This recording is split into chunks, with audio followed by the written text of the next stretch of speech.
The first rays of dawn illuminated the tear-streaked face of Faith Foster as she stood on the porch of her family's dilapidated farmhouse outside Eureka Springs, Arkansas. It was May 1876, and at 20 years old, she had just overheard the conversation that would forever alter her fate. Her father, drunk and desperate, had agreed to sell her to Silas Montgomery, the wealthiest and most feared man in the territory, to settle a gambling debt that had spiraled out of control. "You'll fetch a good price, girl," Tobias Foster slurred as he staggered into the main room, not bothering to hide his intentions any longer. "Montgomery's been looking for a new wife since his last one up and died. Says he'll take you instead of the money I owe." He took another swig from his whiskey bottle, the amber liquid dribbling down his unkempt beard. Faith's hands trembled as she gripped the worn fabric of her skirt. "I'm not property to be sold, Father. How could you do this?" Her voice cracked with emotion, her blue eyes wide with disbelief. The mother who might have protected her had died of fever 3 winters past, leaving Faith to tend the house, cook the meals, and endure her father's increasingly erratic behavior. "Don't you talk back to me, girl," Tobias shouted, slamming his fist on the table. "Montgomery will be here tomorrow with the papers. You'll sign them and go with him, or we'll both be run out of town if we're lucky enough to leave with our lives." Faith retreated to her small bedroom, her mind racing with desperate plans. The window was too small to escape through, and she had nowhere to go. Her few friends in town were too poor to help her stand against Montgomery, who owned half the businesses in Eureka Springs and had the sheriff in his pocket. As the sun climbed higher in the sky, Faith packed her few belongings into a small cloth bag, her mother's silver hairbrush, a worn copy of poetry, and the locket containing a lock of her mother's hair. If she was to be sold like cattle, at least she would take these precious items with her. The sound of hoofbeats approaching the house the next morning made Faith's heart pound painfully in her chest. She peered through the threadbare curtain and saw not one but 2 riders approaching. Silas Montgomery rode at the front, his expensive suit and polished boots marking him as a man of wealth. He was 50 years old with cold, calculating eyes and a reputation for cruelty that extended beyond the county lines. Behind him rode a stranger, a tall man with broad shoulders and a weathered face partially hidden beneath the brim of a dusty brown hat. Unlike Montgomery's pristine appearance, this man wore simple, practical clothing: a faded blue shirt, worn leather vest, and denim pants tucked into scuffed boots. A gun belt hung low on his hips, the holster well used but well maintained. Faith watched as the stranger dismounted with fluid grace, his movements suggesting a man comfortable with his own strength. When he lifted his head, she caught a glimpse of striking green eyes set in a sun-tanned face. There was something about him that seemed different from the rough men who typically passed through their small town, a quiet intensity that made her pause. Tobias Foster stumbled out to greet his visitors, forcing a smile that didn't reach his bloodshot eyes. "Mr. Montgomery, right on time," he said, his voice unnaturally cheerful. "The girl's inside, all ready for you." Montgomery didn't bother to dismount, looking down his nose at Tobias. "I trust the paperwork is in order. I've brought the deed for you to sign, relinquishing your debts and your daughter." He said the word as though it tasted bitter on his tongue. "Who's your friend?" Tobias asked, eyeing the stranger suspiciously. "Just a hired gun," Montgomery replied dismissively. "Been having trouble with cattle rustlers. Now, where's the girl? I want to make sure she's worth what I'm paying." The stranger spoke for the first time, his voice deeper than Faith expected, with a slight drawl that marked him as not being from these parts. "I believe the lady deserves to speak for herself, don't you think?" Montgomery scowled. Wade, I didn't bring you along for your opinions. You're being paid to watch my back, nothing more. So his name was Wade, Faith thought. Wade something. She took a deep breath and stepped out onto the porch, determined to face her fate with whatever dignity she could muster. There she is, Tobias announced, as if presenting prize livestock at a county fair. Healthy as a horse and a fine cook, too, never given me a lick of trouble. Faith stood straight-backed, her chin lifted defiantly despite the fear coursing through her. She wore her best dress, a simple blue cotton that had been her mother's, altered to fit her slender frame. Her honey-brown hair was neatly braided and coiled at the nape of her neck. Montgomery assessed her coldly, his eyes traveling over her body in a way that made her skin crawl. She'll do, I suppose. Not much to look at, but I need someone to run the household and warm my bed. The papers, Foster. The stranger Wade had gone very still, his gaze locked on Faith with an unreadable expression. Then he turned to Montgomery. How much are you paying for the lady? Montgomery frowned. That's none of your concern. You're overstepping, Johnson. Wade Johnson. Faith committed the name to memory, though she couldn't understand why it seemed important when her life was falling apart around her. I'm curious, Wade persisted, his tone casual but his eyes sharp. What's the price of a human life these days? Tobias shifted uncomfortably. $500, covers my debt and a bit more. Wade reached into his saddlebag and pulled out a leather pouch. I'll pay $1,000, cash, right now. A stunned silence fell over the group. Faith's breath caught in her throat, her eyes widening in shock. Montgomery sputtered. What the devil do you think you're doing, Johnson? Making a business proposition, Wade replied calmly. Double what you're paying. I assume that's acceptable to Mr. Foster here. Tobias's eyes gleamed with greed. $1,000. Cash. You can't do this, Montgomery hissed. She's as good as mine already. No papers have been signed, Wade pointed out, his expression implacable. It's a free market, isn't it? Isn't that what you're always saying, Montgomery?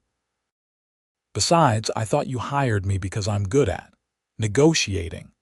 Faith stood frozen, uncertain whether to feel hope or deeper despair. Was she simply being traded from one master to another? Montgomery's face had turned an alarming shade of red. You're fired, Johnson, and you'll regret this. Nobody crosses me in this territory. Wade seemed unperturbed by the threat. The money, Mr. Foster. He held out the pouch, which clinked heavily with coins. Tobias reached for it eagerly, but Wade pulled it back slightly. On one condition, he said, his gaze shifting to Faith. The lady walks free. This transaction buys her freedom, not ownership. Are we clear? Faith couldn't believe what she was hearing. Freedom? Was that possible? What do you mean, free? Tobias asked, confusion clouding his features. She's my daughter. If you're not buying her, what are you paying for? I'm paying for her independence, Wade said firmly. She walks away from here with no obligations to you, to Montgomery, or to me. She does as she pleases with her life from this moment forward. Montgomery laughed, a harsh, ugly sound. You're a fool, Johnson. $1,000 to set loose a woman with nowhere to go. She'll end up in a brothel within a week. Wade's jaw tightened, but his voice remained steady. That will be her choice to make, not yours. Faith found her voice at last. Why would you do this for a stranger? She asked, studying Wade's face for any sign of deception. He met her gaze directly, and for a moment she glimpsed something in his eyes, compassion, perhaps, or a deep-seated sense of justice. Because no person should be sold like property. Not ever. The sincerity in his voice made her believe him, despite every instinct warning her that men rarely did anything without expecting something in return. Tobias looked between the pouch of money and Montgomery's furious face, clearly calculating his best option. $1,000, you say? And all I have to do is let her go. That's right, Wade confirmed. You sign a paper stating she's free to make her own decisions from now on, and the money is yours. Montgomery leaned down from his horse, his voice dropping to a threatening whisper. Foster, if you take that deal, you'll never do business in this town again. I'll see to it personally. But Tobias was already reaching for the money, his addiction to gambling and alcohol overriding any fear of future consequences. Show me where to sign, Johnson. Wade produced a document from his vest pocket, unfolding it carefully. Faith realized with surprise that he had come prepared for this very scenario. You've been planning this, she said quietly as Wade handed her father a pencil. He gave a small nod. I've been tracking Montgomery for a while. When I heard about his latest acquisition plans, I made arrangements. Tobias scrawled his signature at the bottom of the document without bothering to read it. Wade took it back, checked the signature, and handed over the pouch of money. This is madness, Montgomery spat, wheeling his horse around. You've made an enemy today, Johnson, both of you. He jabbed a finger first at Wade, then at Faith. Nobody in town will help you, girl. Remember that when you're starving in the streets. With that, he galloped away, dust billowing in his wake. Tobias was already counting the money, oblivious to his daughter's predicament or Montgomery's threats. Faith stood on the porch, suddenly aware that she was truly on her own for the first time in her life. Wade turned to her. Do you have somewhere you can go? Family, perhaps? She shook her head. No one. My mother's family disowned her when she married my father, and his people never approved of her either. He frowned, considering. You'll need a safe place, at least until Montgomery cools down. He's not a man who takes defeat gracefully. I'll manage, Faith said, trying to sound more confident than she felt. I've saved a little money. Perhaps I can find work in another town. Montgomery has connections throughout the county, Wade warned. And a woman traveling alone is vulnerable to all sorts of dangers. As if to underscore his point, Tobias interrupted, his words slurred despite the early hour. You best be gone by sundown, girl. Montgomery's gonna make life difficult for anyone who helps you, and I can't afford to lose my place here. Faith stared at her father in disbelief. You're throwing me out, after selling me twice in one day. Tobias had the decency to look slightly ashamed, but it didn't stop him from nodding. It's just business, Faith, nothing personal. Wade's expression hardened. Mr. Foster, I believe our transaction is complete. I suggest you go inside and count your money again. The lady and I need to discuss her options. Tobias clutched the money pouch to his chest and retreated into the house without another word to his daughter. Faith fought back tears of anger and betrayal. 20 years I've cared for him, and this is how he repays me. Some men don't deserve loyalty, Wade said quietly. Miss Foster, I know you have no reason to trust me, but I have a proposition for you. She tensed immediately. What kind of proposition? Not that kind, he assured her quickly. I own a small ranch about 40 miles west of here. It's nothing fancy, but it's outside Montgomery's immediate reach. I'm offering you a job as a housekeeper. Separate quarters, fair wages, and my word that you'll be treated with respect. Faith narrowed her eyes suspiciously. Why would you do that? You've already spent a fortune to free me. What do you really want? Wade sighed, removing his hat to run a hand through his dark brown hair, which was beginning to show threads of silver at the temples. The truth, I need the help. I've been living like a bachelor for too long, and the place shows it. But more importantly, I know what it's like to be at the mercy of people who see others as property. Something in his tone made Faith believe he was speaking from experience. Were you? She began hesitantly. A slave? No, he replied. But I fought for the Union, saw what men will do to control others. Swore I'd never stand by and watch it happen again if I could help it. He paused. The job offer is genuine, Miss Foster, but if you prefer to make your own way, I understand. I can provide you with enough money to reach the next county at least. Faith weighed her options carefully. She had nowhere to go, no relatives to take her in, and only the most basic skills to earn a living. Montgomery's vendetta would make finding work in Eureka Springs impossible. This stranger had already shown more kindness than anyone else in her life recently, but trusting a man she'd just met carried its own risks. I accept your offer of employment, Mr. Johnson, she said formally. But I want it clearly understood that I am free to leave at any time and that this is a business arrangement only. A hint of a smile touched his lips. Of course. I'll draw up a proper contract once we reach the ranch. You'll be paid weekly, with Sundays off if you wish. I'll need to gather my things, Faith said, gesturing toward the house. Take your time. I'll wait out here. Faith hurried inside, brushing past her father, who was too engrossed in counting his money to acknowledge her. She collected the small bag she had packed earlier, added a few more items, a worn quilt her mother had made, her single change of clothes, a small wooden box containing her mother's wedding ring, and returned to the porch in less than 10 minutes. Wade's eyebrows rose at the small size of her bag. Is that all? It's all I need, she replied with dignity. He nodded, not pressing the issue. Do you ride? Yes, though it's been some time.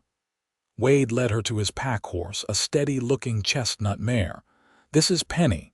She's gentle and sure-footed. Will you be comfortable riding her?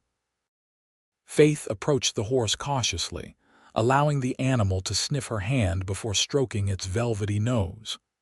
Hello, Penny, she murmured. The mare nickered softly in response. Wade helped secure Faith's bag to the saddle, then offered his hands to help her mount. She hesitated only briefly before accepting his assistance, surprised by the strength in his calloused hands as he lifted her easily into the saddle. Thank you, she said, arranging her skirts as best she could. It had been years since she'd ridden, not since before her mother's death when they could still afford to keep a horse. Wade mounted his own horse, a powerful black stallion, and glanced toward the house. You want to say goodbye? Faith looked at the peeling paint of the only home she'd ever known, thought of the father who had bartered her away without a second thought, and shook her head. There's nothing left to say. They rode away from the Foster farmhouse at a steady pace, Faith acutely aware that she was entrusting her future to a man she barely knew. Yet something in Wade Johnson's straightforward manner and the quiet integrity with which he had handled the morning's events gave her hope that she had made the right choice. As they reached the edge of Eureka Springs, Faith noticed people staring, whispering behind their hands. News traveled fast in a small town, and it was clear that word of her situation had already spread. She held her head high, refusing to show the shame and humiliation that threatened to overwhelm her. Don't let them get to you, Wade said quietly. People will talk, but their opinions don't define you. Montgomery has already poisoned them against me, Faith observed, watching a shopkeeper hurriedly close his door as they passed. He works fast, Wade admitted. All the more reason to put some distance between us and town before nightfall. They rode in companionable silence for several miles, following a well-worn trail that meandered through stands of oak and hickory. Spring wildflowers dotted the meadows, splashes of color against the lush green landscape. Despite the circumstances, Faith found herself appreciating the beauty of the Ozark countryside, so different from the dusty streets of Eureka Springs. As the sun climbed higher, Wade suggested they stop by a clear running stream to rest the horses and eat. He produced bread, cheese, and dried apples from his saddlebags, offering them to Faith with a gesture that was neither presumptuous nor condescending. You came well prepared, she noted, accepting a piece of surprisingly fresh bread. I try to think ahead, he replied, settling on a fallen log nearby close enough for conversation but maintaining a respectful distance. Comes from years of having to fend for myself. Faith studied him as they ate, trying to reconcile this thoughtful man with the confident gunslinger who had faced down Silas Montgomery. Wade Johnson appeared to be in his mid-30s, with laugh lines around his eyes suggesting he hadn't always lived such a serious existence. His hands, though strong and weathered, moved with a certain gentleness when handling the horses or passing food to her. "Where are you from originally, Mr. Johnson?" she asked, curious about the man who had so dramatically altered her fate. "Virginia originally. My family had a small farm there before the war." A shadow crossed his face. "Lost it all in '63. My father and older brother at Gettysburg, the farm to taxes and hard times, headed west afterward like so many others." "I'm sorry about your family," Faith said sincerely. He acknowledged her sympathy with a slight nod. "Been on my own since I was 18. Worked cattle drives, did some scouting for the Army, tried my hand at prospecting. Saved enough eventually to buy my place about 5 years ago." "And how did you come to work for Montgomery?" she asked, unable to imagine this independent man taking orders from someone like Silas Montgomery. Wade's expression turned grim. "I don't work for him, not really. I've been tracking him for the Pinkerton agency. They suspect him of running a counterfeit operation across 3 states. Faith gasped. "You're a detective, of sorts." "I take occasional assignments when they need someone who knows the territory. Montgomery's been clever using his legitimate businesses to hide less legal activities. When I heard about his plans regarding you." Wade's jaw tightened. "Well, that gave me a way to get closer to his operation. So this morning offering the money that was part of your investigation." Faith felt a stab of disappointment. Had his apparent concern for her welfare merely been a cover for his real work? "No," Wade said firmly, meeting her eyes directly. "That was personal. The agency doesn't authorize that kind of expenditure, and they certainly don't condone agents going rogue. That money came from my savings." "But why?" Faith pressed. "You could have found another way to get close to Montgomery." Wade was quiet for a long moment, his gaze distant. "Some lines shouldn't be crossed, Miss Foster. Allowing a man to be sold into slavery was one. Allowing a woman to be sold into marriage against her will is another. I couldn't stand by and let it happen, not when I had the means to prevent it." The sincerity in his voice convinced her. "Then I owe you more than I can ever repay, Mr. Johnson." "You owe me nothing," he replied. "Your freedom was never anyone's to sell in the first place." They resumed their journey shortly thereafter, the terrain gradually becoming more rugged as they headed west into less populated country. Faith found herself growing comfortable with Penny's steady gait, and with Wade's quiet presence riding beside her. By late afternoon, Faith began to notice signs that they were approaching more developed land fences in good repair, healthy-looking cattle grazing in well-maintained pastures, and eventually, a modest but solid-looking ranch house set against a backdrop of pine-covered hills. "Welcome to the Lazy J," Wade said as they approached. "It's not much compared to some of the bigger spreads, but it's mine." Faith took in the neat log cabin with its stone chimney, the sturdy barn and corrals, and the small kitchen garden fenced to keep out wildlife. It was simple but well built, showing evidence of careful planning and hard work. "It's lovely," she said honestly. After the neglected state of her father's farm, the obvious care Wade took with his property was impressive. They dismounted in front of the barn, Wade immediately moving to help Faith down from the saddle. His hands lingered at her waist just a moment longer than necessary, and Faith felt an unexpected flutter in her chest at the contact.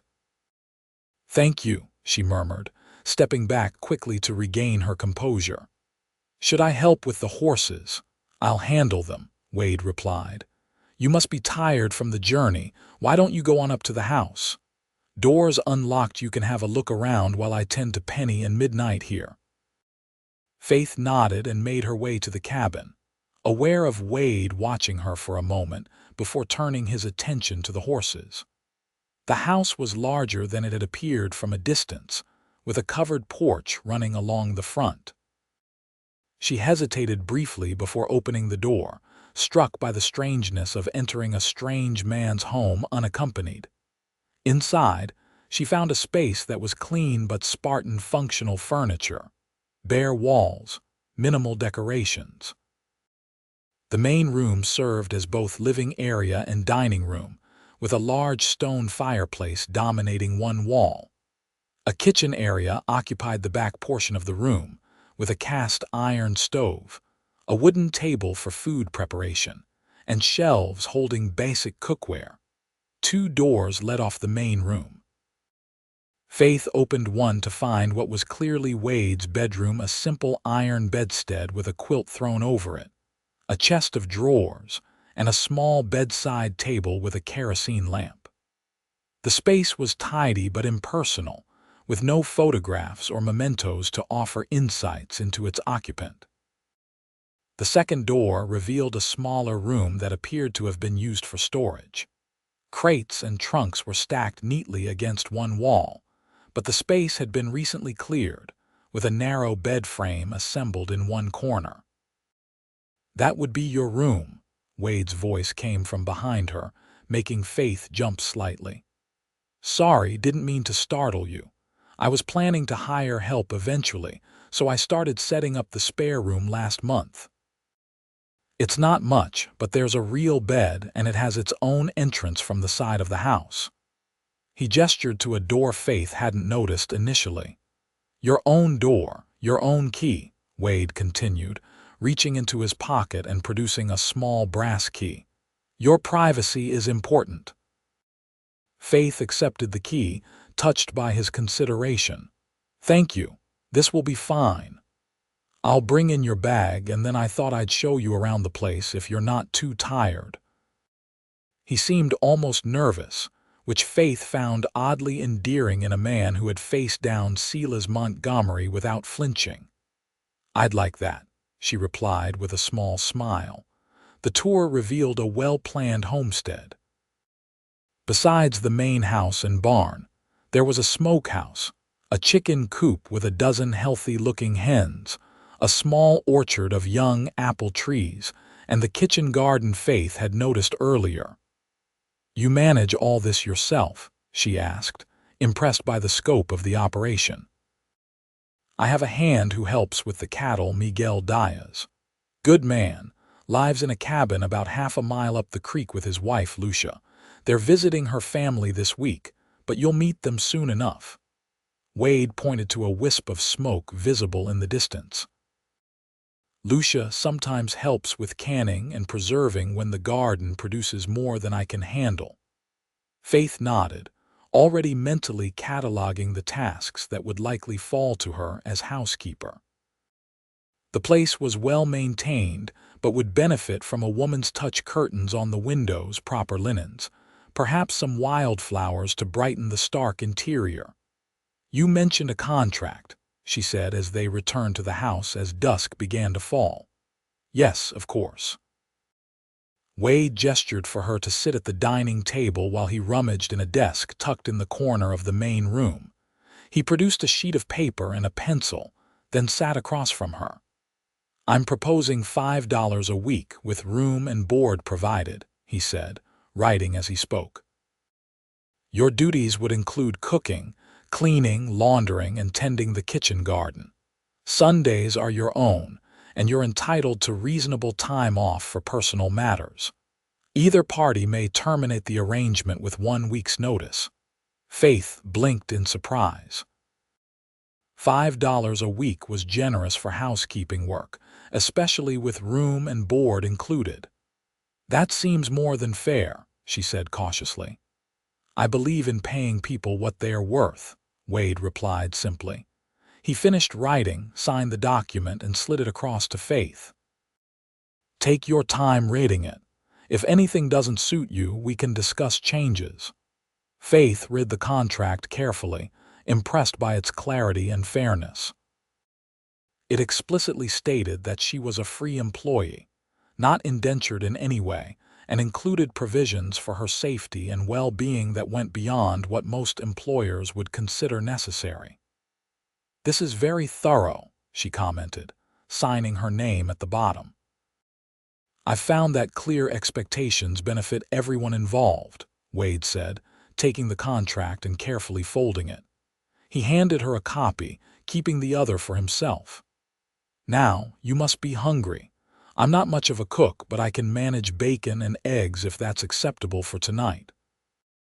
Why don't you let me earn my first day's wages? Faith suggested, rising from the table.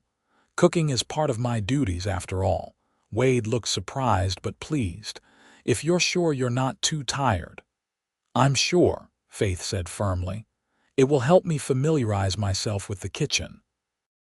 While Faith prepared a simple meal from the provisions Wade had on hand, he busied himself bringing in extra water from the well and building up the fire in the stove. They worked around each other with surprising ease, establishing an unspoken rhythm that felt natural despite their brief acquaintance. As they sat down to eat, Faith realized this was the first time in years she'd shared a meal with someone who wasn't drunk, belligerent, or both. Wade ate appreciatively, complimenting her cooking with genuine enthusiasm. This is the best meal I've had in months, he declared, finishing the last of his eggs. Miguel and Lucia invite me for dinner sometimes, but otherwise it's been my own cooking, which leaves a lot to be desired. Faith felt a warm glow of satisfaction at his praise. I'm glad you enjoyed it. Tomorrow I can take inventory of what supplies you have and make a list of what we might need. There's a general store about 10 miles from here, Wade said. We can ride over in a few days to stock up. The owner, Harland, runs a fair establishment. After the meal, Wade insisted on washing the dishes himself, claiming Faith had done enough for her first day. As he worked, Faith found herself studying him surreptitiously. In the warm lamplight, his features seemed less weathered, revealing a handsome face that spoke of intelligence and character rather than mere physical attributes. You're staring, Miss Foster, Wade observed without looking up from his task, a hint of amusement in his voice. Faith blushed, embarrassed at being caught. I apologize, I was just thinking about whether you've made a terrible mistake coming here with a stranger, he guessed, his tone light but his eyes serious when he finally turned to face her.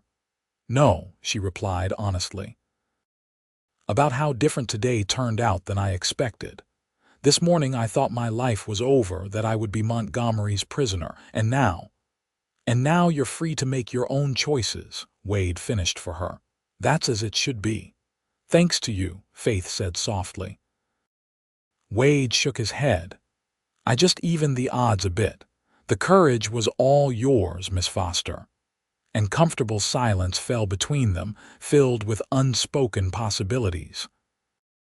Faith was acutely aware that she was alone in a remote cabin with a man she barely knew, yet she felt safer than she had in years.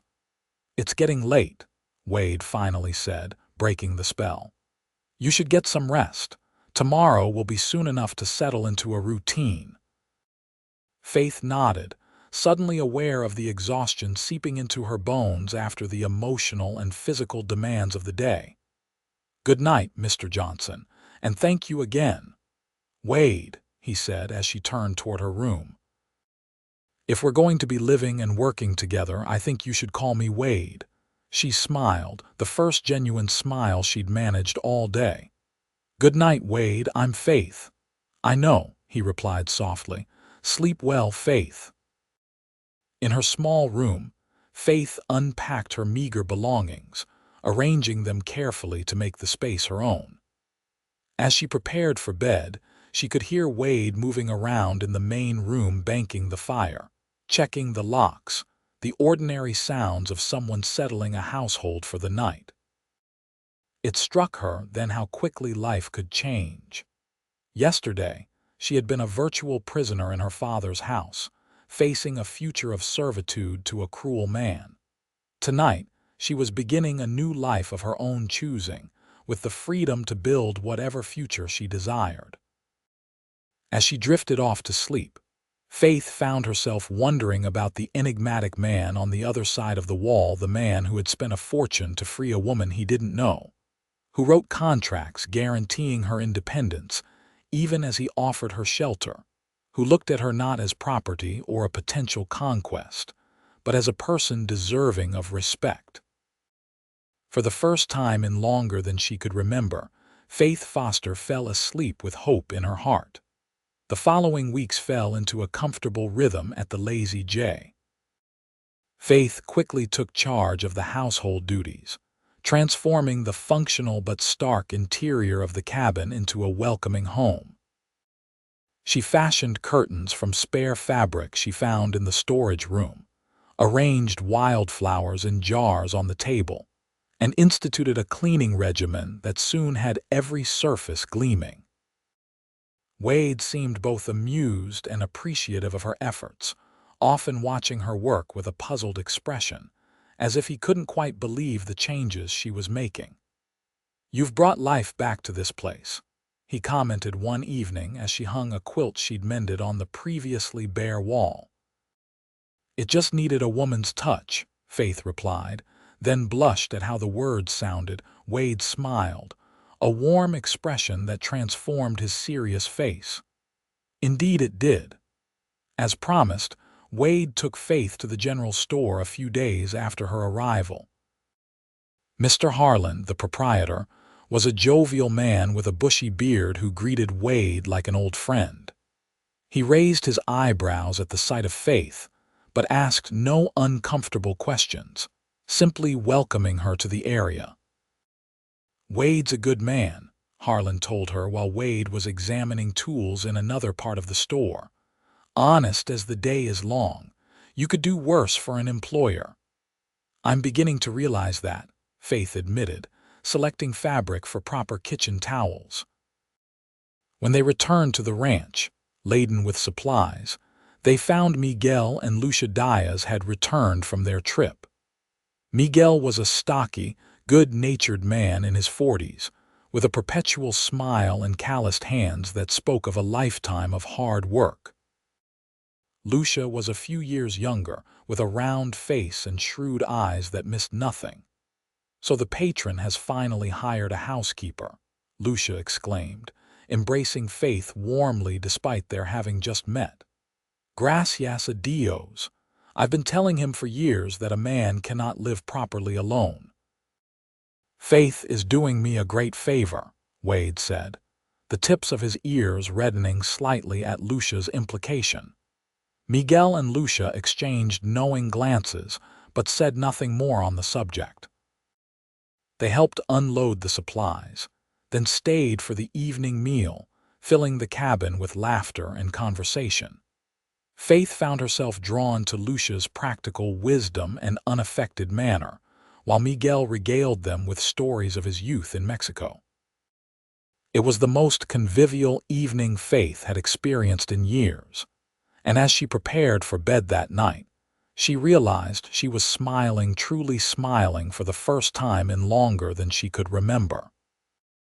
The days passed pleasantly, with Faith settling into her role and gradually learning more about Wade. He was often away during the day, working with Miguel to manage the small herd of cattle that constituted the ranch's main business. Sometimes he rode farther afield, checking fence lines or hunting to supplement their food supplies. Faith noticed that occasionally he would disappear for a day or two, returning tired but satisfied. She suspected these absences were connected to his work for the Pinkerton agency, but he offered no explanations, and she asked no questions. Whatever his business, he always returned, and the pattern of their life together resumed as if uninterrupted. One evening, about a month after Faith's arrival at the Lazy J, she was preparing dinner when Wade returned from one such absence. He entered the cabin quietly, but Faith had grown attuned to his presence and turned immediately from the stove. "You're hurt," she exclaimed, seeing the makeshift bandage wrapped around his left arm. Dark with dried blood, Wade grimaced. "It's nothing serious. Bullet just grazed me." Faith set down her spoon and hurried to his side. "Sit down and let me look at it. When did this happen?" "Yesterday," he admitted, allowing her to guide him to a chair. "I cleaned it as best I could, but it might need proper tending." Faith gathered clean cloths, hot water, and the medical supplies Wade kept in a wooden box near the fireplace. With gentle hands, she unwrapped the blood-stained bandage, revealing an angry furrow across his upper arm. "This is more than a graze," she scolded softly, cleaning the wound with careful movements. "It needs stitches." "Can you do it?" Wade asked, watching her face rather than the wound.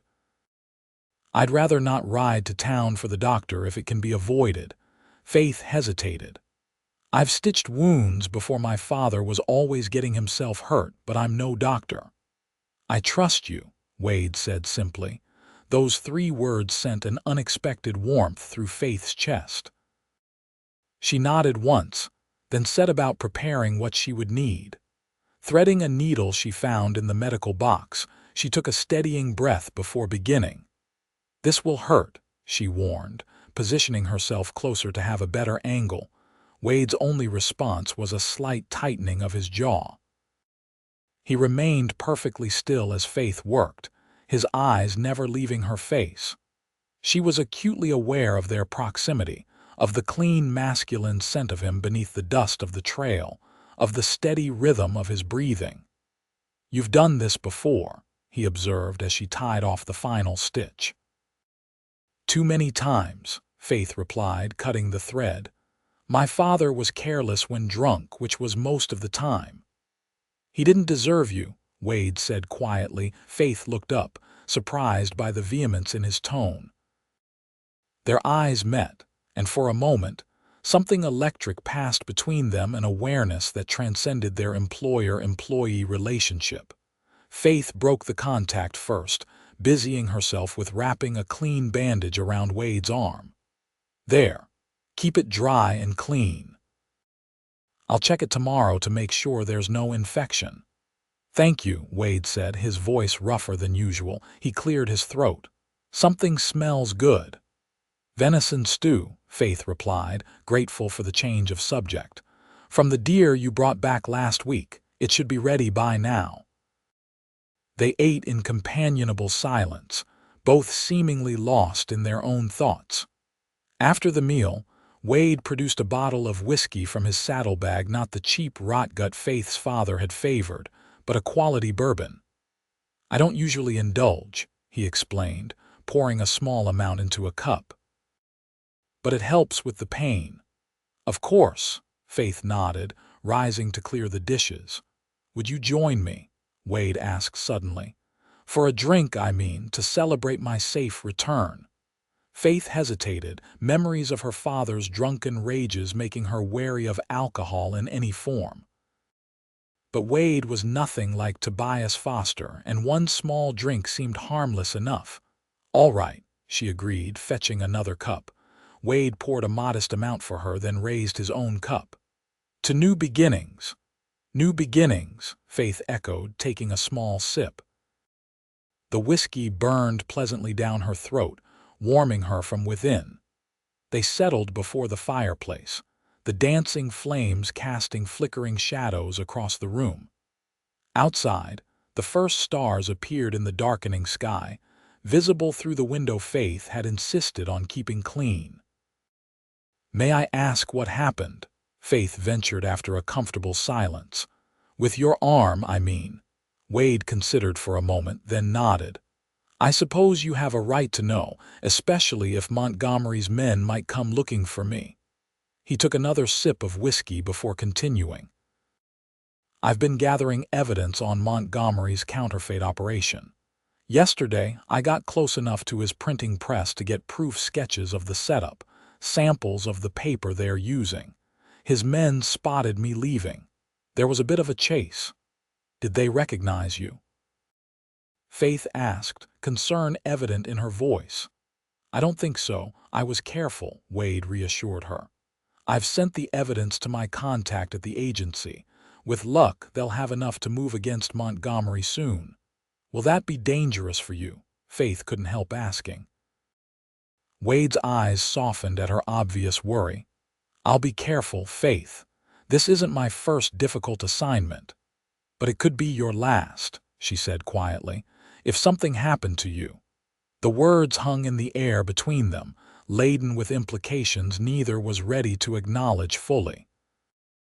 I'm not easy to kill, Wade said finally, his attempt at lightness falling flat. And I don't take unnecessary risks. Faith wasn't convinced, but she recognized the stubborn set of his jaw. This was a man who lived by his own code, who would not be deterred from what he believed was right. Just be careful, she said softly. I've become rather accustomed to having you around.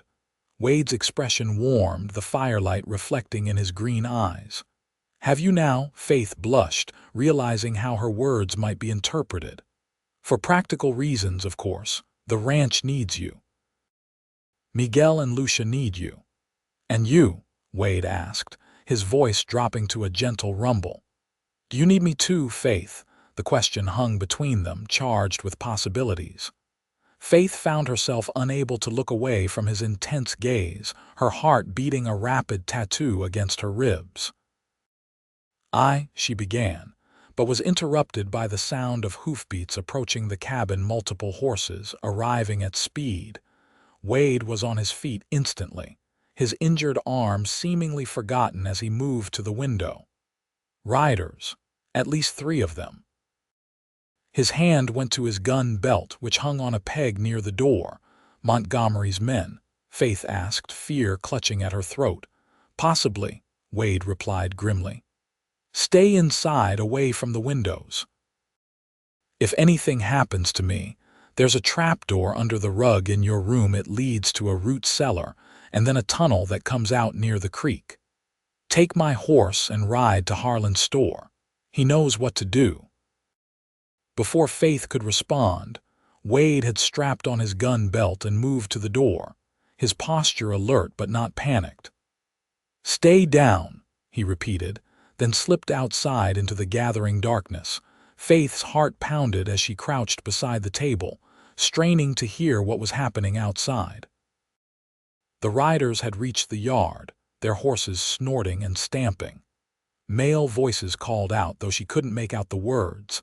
Then, unexpectedly, she heard Wade laugh, a genuine sound of pleasure, not the tense chuckle of a man facing danger. You old scoundrel, she heard him exclaim. What brings you all the way out here at this hour? Curiosity overcoming caution, Faith moved to the window and carefully peered out. Wade stood in the yard, illuminated by the lantern he had lit earlier on the porch. He was shaking hands with an older man who had dismounted from a fine-looking bay horse. 2 other riders remained mounted slightly behind them, younger men who bore a familial resemblance to the older gentleman. Relief flooded through Faith. Whoever these visitors were, they weren't Montgomery's men coming to exact revenge. She smoothed her apron and moved to the door, opening it just as Wade turned toward the house. Faith, he called, his expression relaxed and welcoming. Come meet an old friend of mine. This is Judge William Thornton and his sons, Peter and John. Judge, boys, this is Miss Faith Foster, my housekeeper. Faith stepped onto the porch, conscious of the men's curious gazes. Judge Thornton was a distinguished-looking man in his 60s, with silver hair and a neatly trimmed beard. His sons appeared to be in their 20s, both tall and broad-shouldered like their father. A pleasure to meet you, Miss Foster, the judge said, tipping his hat politely. I apologize for the late arrival. We've been tracking a rather troublesome fugitive and found ourselves in your vicinity as night fell. You're welcome here, Judge Thornton, Faith replied, falling back on the social graces her mother had instilled in her. Please, come inside. I can offer you coffee and some fresh bread. The men tied their horses to the hitching post and followed Faith into the cabin, removing their hats as they entered. Faith busied herself at the stove while Wade and his visitors settled at the table, their conversation flowing easily from old memories to current events. So you're a circuit judge now? Wade was asking as Faith served coffee. Going on 15 years, Judge Thornton confirmed. These days I let the boys do most of the riding while I handle the legal matters. They're both deputy marshals now. Following in your footsteps, Wade observed. Your father would be proud. The judge nodded, accepting the steaming cup Faith offered. Thank you, my dear. This smells wonderful. He turned back to Wade. Speaking of law enforcement, there's talk that Silas Montgomery might finally be facing justice. Pinkerton agents raided one of his warehouses yesterday, found a counterfeiting operation from what I hear. Faith nearly dropped the coffee pot, her eyes flying to Wade's face. He maintained a neutral expression, but she saw his jaw tighten slightly. Is that so? He replied mildly. Can't say I'm surprised. Montgomery always seemed the type to skirt the law. More than skirt it, the younger of the Thornton sons, John, interjected. Word is he's been running counterfeit bills through 3 states, maybe more. And that's not counting his other activities: extortion, gambling rackets, even trafficking. Peter, the older son, nodded grimly. We've had warrants for questioning him for months, but he's always managed to stay just outside our jurisdiction. Until now. Faith set the last cup in front of Peter, then took a seat next to Wade, her mind racing. If Montgomery had been arrested, did that mean the danger was past? Or would his associates be looking for revenge against those who had helped bring him down? As if reading her thoughts, Wade spoke up. Did they actually arrest Montgomery or just raid his operation? That's the interesting part, Judge Thornton replied, leaning forward.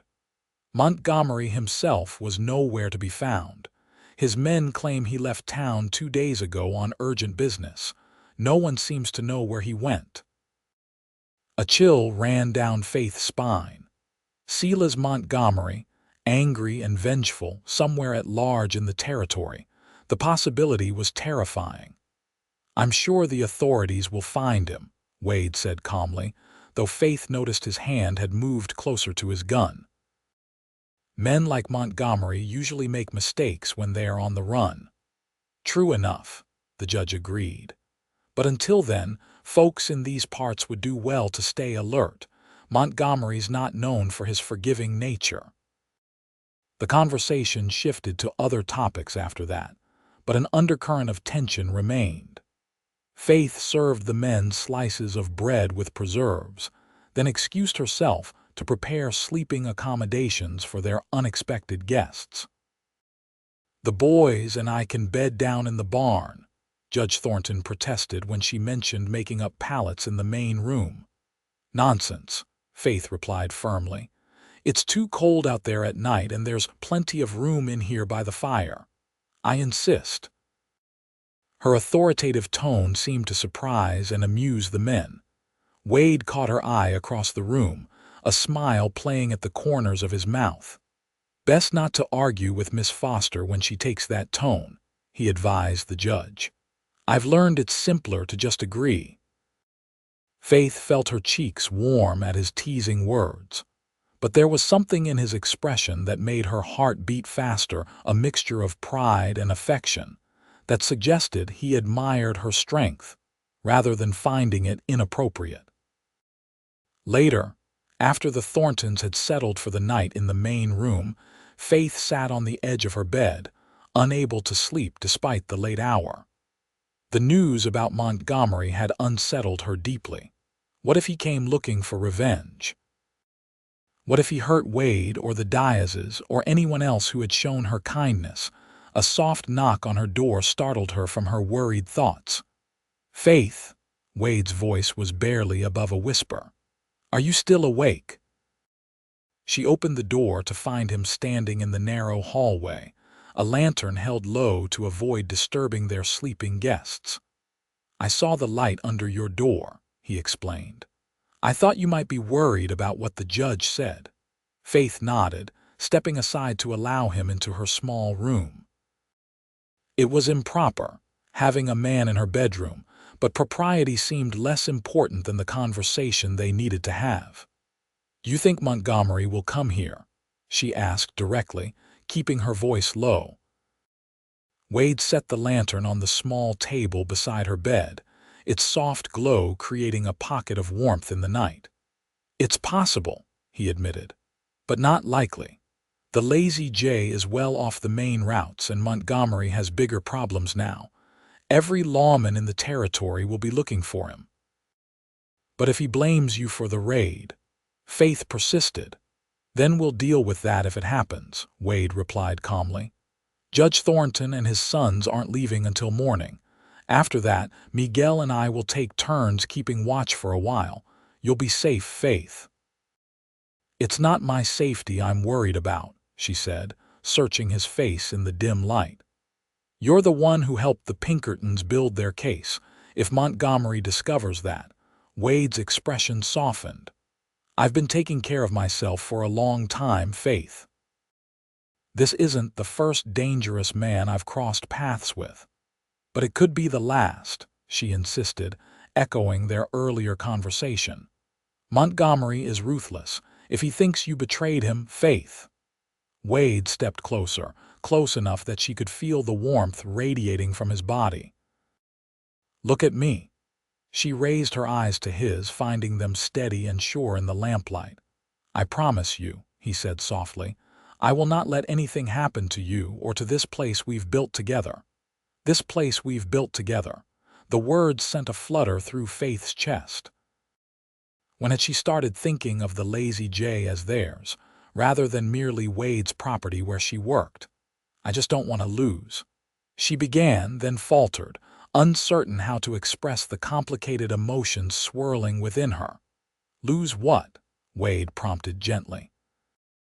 "This," Faith gestured vaguely between them. "Whatever this is, I've never felt so safe, so valued. I don't want Montgomery or anyone else to take that away." Something shifted in Wade's expression, his eyes darkening with an emotion Faith couldn't quite name. He raised his hand slowly, giving her time to move away if she wished, and brushed a strand of hair back from her face. "Nothing will take this away," he promised, his voice rough with feeling. "Not Montgomery, not anyone." Faith leaned imperceptibly into his touch, her eyes never leaving his. In that moment, she knew with absolute certainty that what had been growing between them over these past weeks was more than friendship, more than the respect between employer and employee. Wade seemed to sense the shift as well. His hand cupped her cheek, warm and calloused against her skin. "Faith," he murmured, her name a question and an answer all at once. She swayed toward him, drawn by a force as inevitable as gravity. Wade bent his head slowly, giving her every opportunity to pull away. But Faith had no desire to retreat. Instead, she closed the final distance between them, pressing her lips to his in a kiss that was tentative at first, then deepening as Wade responded with carefully controlled passion. When they finally broke apart, both slightly breathless, Wade rested his forehead against hers. "I've been wanting to do that since the first day you made this place feel like a home," he admitted. Faith smiled, her heart full to bursting. "Why didn't you?" "You needed time," he replied simply. "Space to find yourself after everything you'd been through. I didn't want you to feel obligated." His consideration only made Faith care for him more deeply. "I appreciate that," she said softly, But I think I've found myself now, and what I've found wants to be with you, Wade Johnson." Wade's smile was brilliant in the dim light. He kissed her again, briefly but with unmistakable promise. "We should probably continue this conversation when we don't have a judge and 2 deputy marshals sleeping 20 feet away," he suggested, reluctance evident in his tone. Faith laughed quietly, the sound muffled against his chest as he pulled her into an embrace. "Probably wise," she agreed. Wade held her for a moment longer, then stepped back with obvious reluctance. "Try to get some sleep," he said. "We'll figure everything out in the morning." As he moved toward the door, Faith caught his hand.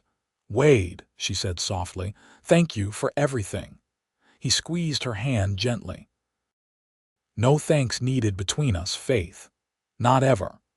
After he left, Faith lay on her bed, her fingers touching her lips where his kiss still lingered. For the first time in her life, she felt truly cherished, truly valued for herself rather than for what she could provide.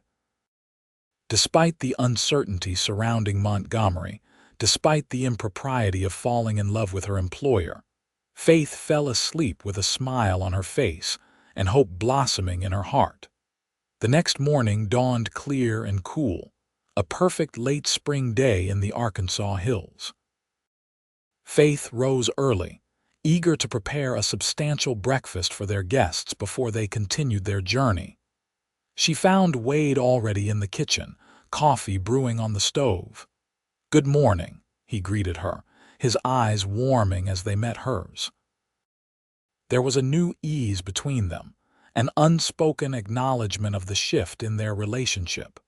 "Morning," Faith replied, her cheeks coloring slightly at the memory of their kiss. She busied herself with breakfast preparations, aware of Wade's gaze following her movements. The Thorntons awakened soon after, and the cabin filled with the comfortable sounds of men preparing for the day. Faith served a hearty breakfast of flapjacks, bacon, and eggs, earning enthusiastic compliments from all 3 visitors. "If you ever tire of ranch life, Miss Foster, I'd gladly hire you to cook for my household," Judge Thornton declared as he finished his second helping. "My housekeeper means well, but her flapjacks could double as horseshoes." Faith laughed, pleased by the compliment. "I'm quite content where I am, Judge Thornton, but I thank you for the offer." She caught Wade's eye across the table, and the quiet happiness she saw there warmed her more than any praise could. The judge and his sons departed shortly after breakfast, heading north in pursuit of their fugitive. Wade and Faith stood on the porch, watching as the riders disappeared into the distance. "They seem like good men," Faith observed. "The best," Wade agreed. "William Thornton gave me my first real chance after the war, when most folks weren't interested in hiring ex-Union soldiers in these parts. He's fair-minded, honest to a fault. Like someone else I know," Faith said, bumping her shoulder gently against Wade's. He smiled down at her, then glanced toward the barn. "Miguel will be arriving soon. I should check on the horses before he gets here." Faith nodded, understanding his reluctance to display their changed relationship too openly before they had a chance to discuss it properly. "I'll clean up from breakfast and start on the washing." As Wade headed toward the barn, Faith returned to the cabin, her mind full of possibilities. So much had changed in such a short time. Just over a month ago, she had been facing a life of virtual slavery as Montgomery's unwilling wife. Now she was free, respected, and falling in love with a man who saw her as an equal rather than a possession. She was so lost in these pleasant thoughts that she didn't immediately notice the rider approaching from the east, not until the shadow fell across the open doorway where she was sweeping. Well, if it isn't the foster girl." The voice froze Faith's blood in her veins. Slowly, she turned to face the man she had hoped never to see again. Silas Montgomery sat atop his expensive black stallion, impeccably dressed, despite being a fugitive from justice. His cold eyes assessed Faith with a mixture of contempt and calculation. "Mr. Montgomery," she acknowledged, her voice steadier than she felt, "you're a long way from Eureka Springs." "Indeed I am," he replied smoothly. "Circumstances have required me to expand my territory." His gaze moved past her to the interior of the cabin. "Quite a cozy setup you have here. Johnson must be paying you well to warm his bed." Faith refused to rise to the bait. "What do you want, Mr. Montgomery?" His smile never reached his eyes. "Information, primarily. Your employer has been causing me considerable inconvenience. I'd like to discuss the matter with him." "He's not here," Faith lied, her mind racing. Wade was in the barn, potentially within earshot if she could stall long enough. He rode out at first light to check the north pasture. Montgomery's expression suggested he didn't believe her. "That's unfortunate. Perhaps you could deliver a message for me when he returns." "Of course," Faith said, her hands tightening on the broom handle, wishing it were something more substantial. Montgomery dismounted smoothly, tethering his horse to the porch railing. "Actually, I think I'll wait for him. We have much to discuss." He stepped onto the porch, forcing Faith to back into the cabin. "Don't worry, Miss Foster. I'm not here for you, though I must admit, Johnson showed better taste than I expected. You're quite lovely when you're not dressed in rags." Faith maintained her distance, moving around the table to keep it between them. "Mr. Montgomery, I really think I'm not interested in what you think," Montgomery cut her off, his false civility dropping away. "Where is Johnson? And don't bother lying again. My men saw him return yesterday." Fear clutched at Faith's throat, but she forced herself to remain calm. "I don't know what you're talking about." Montgomery's face hardened. "Johnson has been spying on me for months. Did you know that? Playing the loyal employee while feeding information to the Pinkertons." He stepped closer, his hand moving to the pistol at his hip. "Thanks to him, I've lost nearly everything. My businesses, my reputation, my freedom, but I still have this." He patted the gun. "And I intend to use it to settle accounts." Faith's eyes darted to the window, seeking any sign of Wade or Miguel. The yard remained empty. "Violence won't solve anything," she said, playing for time. "The authorities already know about your operation. Killing Wade won't change that." "Perhaps not," Montgomery conceded. "But it will be immensely satisfying. And then perhaps you and I can revisit our original arrangement.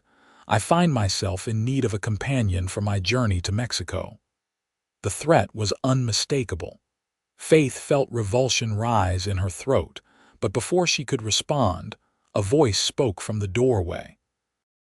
"That's not going to happen, Montgomery." Wade stood in the open doorway, his gun already drawn and pointed steadily at Montgomery's chest. His expression was calm, but Faith could see the cold fury in his eyes. Montgomery turned slowly, his own hand still resting on his holstered pistol. "Johnson, I've been looking forward to this meeting." "Step away from her," Wade ordered, his voice leaving no room for negotiation. Montgomery smiled thinly. "You seem very protective of your housekeeper. How touching." His gaze shifted between Wade and Faith, a knowing smirk forming on his lips. "Ah, I see. It's like that, is it? You didn't just buy her freedom, you bought her affections." "Nobody bought anything," Faith said fiercely. "That's something you'll never understand, Mr. Montgomery. Not everything in this world is for sale." Montgomery laughed, a harsh, unpleasant sound. "Such naivety. Everything has a price, my dear. Johnson simply paid yours." Wade's expression darkened dangerously.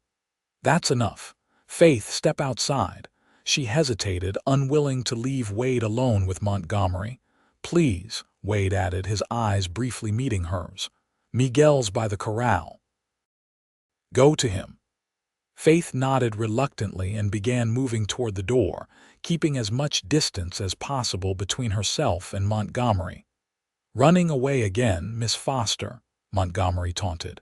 First from your responsibilities to your father, now from this unpleasant situation. It seems to be a pattern with you. Faith paused at the door, turning to face him directly. I'm not running, Mr. Montgomery. I'm choosing. There's a difference. Something in her calm defiance seemed to enrage Montgomery. His hand moved swiftly toward his gun, but Wade was faster. A single shot rang out, the sound deafening in the confined space of the cabin. Montgomery staggered, clutching his shoulder where Wade's bullet had struck him. His gun clattered to the floor, unfired. You missed, Montgomery gasped through gritted teeth. No, Wade replied evenly.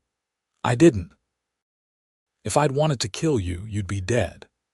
He kept his gun trained on Montgomery as he retrieved the fallen weapon. Faith, get Miguel. Tell him to bring rope. Faith hurried to obey, her heart pounding in her chest. She found Miguel already running toward the cabin, alerted by the gunshot. Señorita, are you hurt? He called anxiously. I'm fine, she assured him. But Wade needs rope. It's Montgomery he came looking for revenge. Miguel's expression hardened.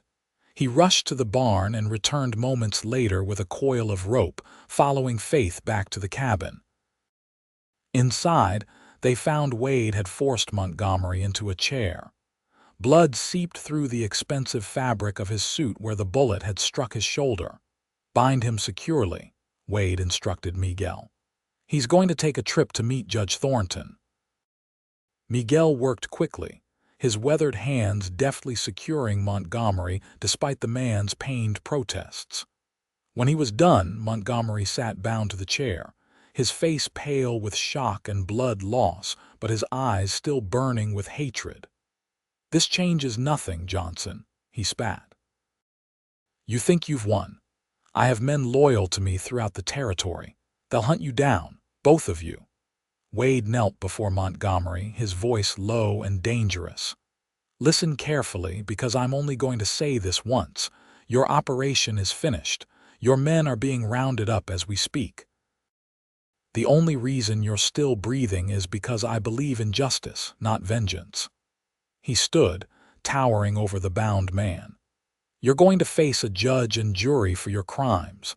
After that, I don't much care what happens to you. Faith stepped forward, her initial fear replaced by a calm resolve. Mr. Montgomery, she said quietly, I want to thank you. All three men looked at her in surprise. Thank me, Montgomery echoed incredulously. Faith nodded. If you hadn't tried to buy me that day, I would never have found my way here. I would never have discovered what true freedom feels like, or what it means to be valued for who I am, not what I can provide. She smiled at Wade, drawing strength from his presence. So yes, I thank you. Your cruelty led me to kindness. Your greed led me to generosity. And for that, I am grateful. Montgomery stared at her, speechless for perhaps the first time in his life. Wade's expression as he looked at Faith was one of mingled pride and affection. Miguel, he said without taking his eyes from her, can you ride to town and get the sheriff? Tell him we have Silas Montgomery in custody. Sí, patron, Miguel replied, heading for the door. I will return as quickly as possible. When he had gone, Wade moved to Faith's side. Are you truly all right? He asked softly, his free hand gently touching her arm. I am now, she assured him. Though I admit I was terrified when I saw him at the door. You handled yourself admirably, Wade said, his voice warm with approval. Most people would have panicked facing Montgomery alone. I'm not most people, Faith reminded him, and I wasn't alone. I knew you were nearby. Montgomery made a disgusted noise from his chair. How touching. Perhaps when I'm free again, I'll write a dime novel about your touching romance. Wade ignored him, keeping his attention focused on Faith. I need to keep watch on our guest until Miguel returns with the sheriff. Why don't you go to Lucia's for a while? You've had enough excitement for one day. Faith shook her head firmly. I'm staying right here. We face this together." The look Wade gave her then was worth all the fear and uncertainty of the past hour. It spoke of respect, admiration, and something deeper that made Faith's heart swell with joy despite the circumstances. "Together, then," he agreed. The sheriff arrived mid-afternoon with 2 deputies in tow, all looking grim-faced and determined. Sheriff Benton was a tall, lean man with a weathered face and eyes that had seen too much to be easily surprised. He nodded respectfully to Wade as he entered the cabin. "Mr. Johnson, Miguel Diaz told us you had an unexpected visitor." Wade gestured to Montgomery, who sat sullenly in his chair, his wounded shoulder now properly bandaged thanks to Faith's ministrations. "Silas Montgomery, wanted by the Pinkertons for counterfeiting, among other charges." Sheriff Benton's eyebrows rose slightly. "That's quite a catch. We've had telegrams about him from as far away as St. Louis." He turned to Faith. "Miss, are you the one who patched him up?" Faith nodded. "I did the best I could with what we had available." "You did fine work," the sheriff acknowledged, examining Montgomery's bandage. "He'll live to stand trial, which is more than he deserves, from what I hear." Montgomery glared at them all but remained silent, apparently having exhausted his store of threats. "We'll take him from here," Sheriff Benton continued, signaling his deputies to help Montgomery to his feet. "Judge Thornton will be mighty interested to see this fella in his courtroom." As the deputies led Montgomery outside to their waiting horses, the sheriff lingered, his expression thoughtful. "Word is, Johnson, you had something to do with building the case against Montgomery." Wade shrugged noncommittally. "I may have provided some information to the proper authorities." "Well, whatever you did, you've done this territory a service," Benton said. "Montgomery's been a blight on honest folks for too long." He tipped his hat to Faith. "Madam, you take care now. These hills will be a bit safer with him behind bars." After the sheriff and his men had departed with their prisoner, Faith and Wade stood on the porch, watching the dust settle on the trail. "Is it really over?" Faith asked softly. "Will he stay in prison?" "With the evidence the Pinkertons have gathered, plus attempted murder charges from today." "Yes, he'll stay locked away for a very long time," Wade assured her. "And his network will fall apart without him to hold it together." Faith leaned against the porch railing, the events of the day catching up with her now that the danger had passed. "I still can't believe he found us here." "He was desperate," Wade said. "Desperate men make mistakes. Coming here alone was his biggest one." Faith turned to face him fully, her eyes searching his. "When I heard the gunshot, I was so afraid." Wade moved closer, his hands coming to rest lightly on her waist. "I would never let him hurt you, Faith. Never. I know," she whispered. "It wasn't myself I feared for." Understanding dawned in Wade's eyes. He pulled her gently into his arms, cradling her against his chest. "I'm right here," he murmured into her hair. "Safe and sound." Faith held him tightly, listening to the steady beat of his heart beneath her ear. After a moment, she tilted her face up to his. "Wade, when Montgomery said you bought my affections." "He was wrong," Wade said firmly. "What's between us has nothing to do with money or obligation." "I know that," Faith assured him, "but it made me realize we've never really talked about what this is." She gestured between them. "What we are to each other." Wade's expression softened, his green eyes warm with emotion. "What would you like us to be, Faith Foster?" The directness of the question took her breath away. Faith considered her answer carefully, wanting to be as honest with Wade as he had always been with her. "Partners," she said finally. "Equals. 2 people who choose each other freely, who face whatever comes together." She hesitated, then added softly, 2 people in love." Wade's smile was like sunrise breaking over the hills. "I've been in love with you since the moment you stood on your father's porch with your chin held high, refusing to be broken by circumstances that would have crushed a lesser person. Faith blinked back sudden tears. And I've been in love with you since you offered $1,000 for my freedom, with no expectation of anything in return. Wade's hands framed her face gently, his thumbs brushing away the tears that had escaped despite her efforts. I don't have much to offer beyond this ranch and my heart, Faith, but both are yours completely and forever if you'll have them. Are you proposing to me, Wade Johnson? Faith asked, her voice trembling with emotion. I believe I am, he replied, a hint of uncertainty creeping into his confident demeanor. Though I always imagined doing it more properly, perhaps with a ring after a suitable courtship. Faith laughed, joy bubbling up from somewhere deep inside her. We've never done anything in the conventional way. Why start now? Wade joined in her laughter, then grew serious again. Faith Foster, will you marry me? Not because I bought your freedom, not because I gave you a job, but because we choose each other, freely and with open hearts. Yes, Faith said simply, her heart too full for elaborate declarations. Yes, I will marry you, Wade Johnson. He kissed her then, a kiss that held all the promise of their future together, tender yet passionate, respectful yet claiming. Faith melted into his embrace, knowing with absolute certainty that this was where she belonged. When they finally broke apart, both slightly breathless, Wade rested his forehead against hers. I love you, he whispered, as if sharing a precious secret.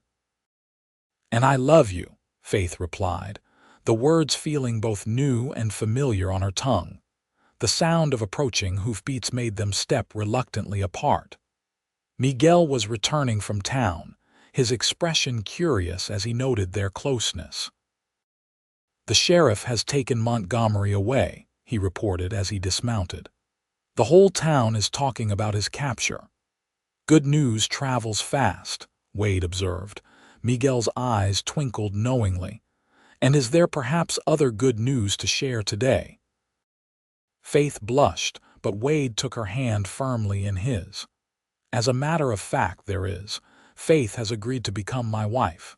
Miguel's face split into a broad grin. Excellent. Lucia will be overjoyed. She has been telling me for weeks that you two are meant for each other. He clasped Wade's shoulder warmly. Felicitades, my friend, you have chosen well. I believe we've chosen each other, Wade corrected gently, squeezing Faith's hand. Miguel nodded approvingly. Even better. The strongest partnerships are those formed by mutual choice. He mounted his horse again. I will tell Lucia the happy news. She will want to help with the wedding preparations. As Miguel rode toward his cabin, Faith leaned against Wade's side, contentment washing over her. It seems our news will be all over the territory by nightfall, she commented. Does that bother you? Wade asked, his arm circling her waist. Faith considered the question, then shook her head. No, I'm proud to be the woman you've chosen, Wade Johnson. Let everyone know. Wade kissed her again, briefly but with unmistakable feeling. Then let's make it official. How soon would you like to marry? As soon as possible, Faith replied without hesitation. We could ride into town tomorrow, speak to the preacher. Wade looked surprised but pleased by her eagerness. Are you sure? Most women want time to prepare, to make arrangements. Faith smiled up at him. Most women haven't waited 20 years to find happiness. I don't need a fancy ceremony or elaborate preparations. I just need you. Wade's expression was one of wonder as he gazed down at her. How did I get so lucky? You paid double, Faith teased, referring to the day he had outbid Montgomery for her freedom. Wade laughed, pulling her close again. Best investment I ever made. They stood together on the porch as the sun began its descent toward the western hills, painting the sky in shades of gold and pink. Faith thought of the journey that had brought her to this moment, from the desperate girl on her father's porch to the confident woman who had faced down Silas Montgomery, from an unwanted daughter to a cherished partner. "Penny for your thoughts," Wade murmured against her hair. "I was just thinking about freedom," Faith replied softly. "How it comes in many forms. Sometimes it's as simple as having choices, and sometimes—" She turned in his arms to look up at him. "Sometimes it's finding the person who sees you, truly sees you, and loves you anyway." "Not anyway," Wade corrected gently. "Because of who you are. Your strength, your kindness, your determination, those are what make you Faith Foster, and those are what I love." Faith rose on tiptoe to kiss him, her heart overflowing with gratitude and joy. Whatever the future held, they would face it together as equals, as partners, as two people who had found in each other the greatest freedom of all, the freedom to love and be loved in return. 3 days later, Faith Foster became Faith Johnson in a simple ceremony at the Eureka Springs Church. Judge Thornton, who had returned to town upon hearing of Montgomery's capture, insisted on officiating personally. Miguel and Lucia Diaz stood as witnesses, both beaming with approval. Faith wore a new dress of pale blue cotton, hastily sewn by Lucia and herself over the past 2 days. Wade had traded one of his best horses for a simple gold band that now encircled her finger. As they spoke their vows before their friends and the handful of townspeople who had gathered to witness the occasion, Faith felt a sense of rightness that transcended the hastiness of their arrangements. "I now pronounce you husband and wife," Judge Thornton declared with evident satisfaction. "Wade, you may kiss your bride." Wade lifted Faith's face to his with gentle hands, his eyes communicating a depth of emotion that words could never fully express. Their kiss, though brief out of respect for their public setting, held all the promise of the life they would build together. As they turned to face the small congregation as husband and wife, Faith caught sight of a familiar figure at the back of the church. Tobias Foster stood awkwardly by the door, his clothes cleaner than usual, and his hair combed in a belated attempt at respectability. When their eyes met, he nodded slightly, an unspoken acknowledgement that seemed to cost him considerable effort. Faith hesitated only briefly before leading Wade toward her father. She felt no anger now, only a distant sadness for what might have been. "Father," she greeted him quietly, "I didn't expect to see you here." Tobias shifted uncomfortably, his gaze darting between his daughter and her new husband. "Heard about the wedding. Thought I should." "Well, you know, I'm glad you came," Faith said, meaning it despite everything. This man, for all his faults, was her only family by blood. "You look like your mother," Tobias said gruffly. "She'd be proud of you, standing up to Montgomery like that." He glanced at Wade. "Heard what you did, Johnson, paying for her freedom, taking down Montgomery. Good work." It was as close to approval as Tobias Foster was capable of expressing. Wade accepted the awkward compliment with a nod. "Faith makes her own choices now," he said, his arm protective around his wife's waist. "But you're welcome to visit the Lazy J sometime if you'd like to see where your daughter lives." Tobias seemed surprised by the invitation. "Might do that," he mumbled. "Sometime." He touched the brim of his hat in a gesture that might have been respect. "Be happy, Faith. You deserve it." With that, he turned and left the church, a solitary figure against the bright sunlight outside. Faith leaned against Wade's side, emotions tumbling through her. "Thank you," she whispered, "for understanding that I needed that, even if he doesn't deserve forgiveness." Wade pressed a kiss to her temple. "Family is complicated," he said simply. "And forgiveness isn't about what people deserve, it's about freeing yourself from the weight of anger." She looked up at him with new appreciation. "When did you get so wise, Mr. Johnson?" His smile was warm and private, meant only for her. "I have an exceptionally intelligent wife who teaches me new things every day, Mrs. Johnson." The name, her new name, sent a thrill through Faith. Mrs. Johnson, wife to a man she had chosen, and who had chosen her in return. The remainder of the day passed in a blur of well wishes and celebration. Harland, the store owner, had organized a small reception at the town's only hotel, where the newlyweds were presented with gifts ranging from practical household items to a finely crafted quilt from the town's sewing circle.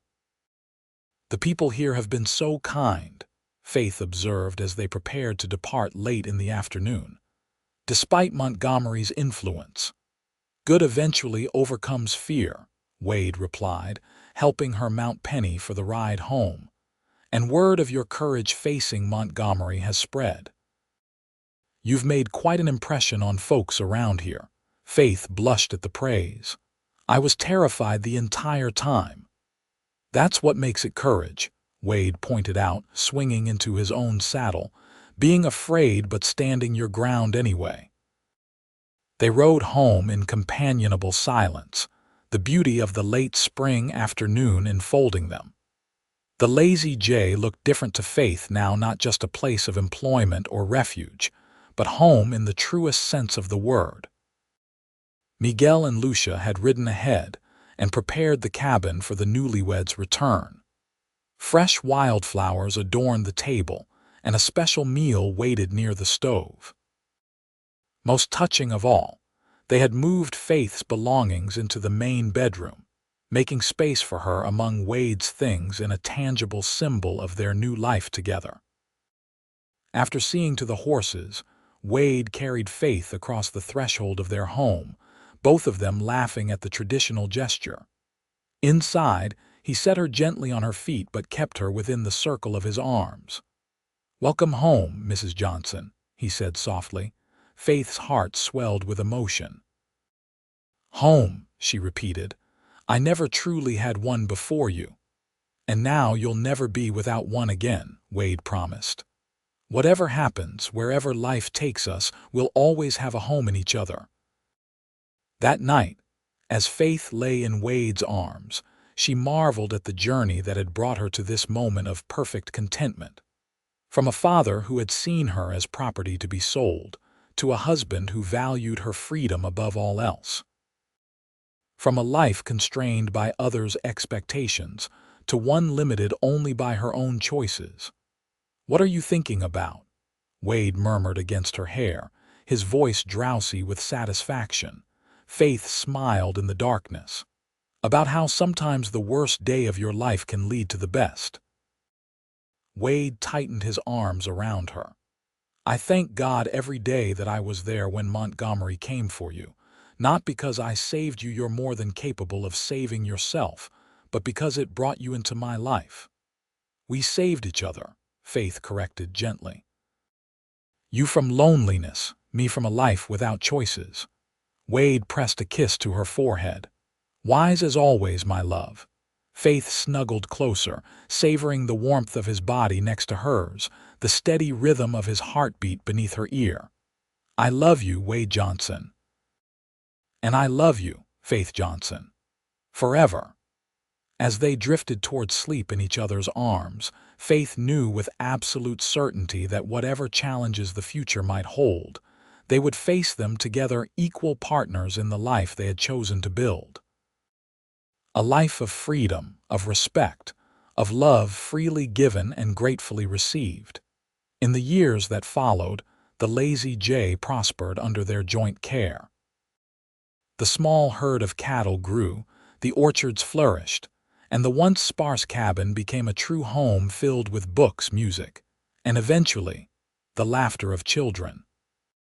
Wade and Faith welcomed their first son, William, just 10 months after their wedding, followed 2 years later by a daughter they named Mary, after Faith's mother. Silas Montgomery's trial became something of a territorial legend, with witnesses coming from 3 states to testify against him. He was sentenced to 20 years in the federal penitentiary for counterfeiting, fraud, and attempted murder. The criminal empire he had built crumbled in his absence, allowing honest businesses to thrive once more in Eureka Springs and beyond. Tobias Foster, true to form, never quite managed that visit to the Lazy J. Faith heard occasionally that he was still in Eureka Springs, still gambling, still drinking, though somewhat subdued after Montgomery's fall. She sent him invitations to family gatherings and news of his grandchildren, maintaining the connection without expectations or resentment. Judge Thornton became a frequent visitor to the ranch, often accompanied by his sons.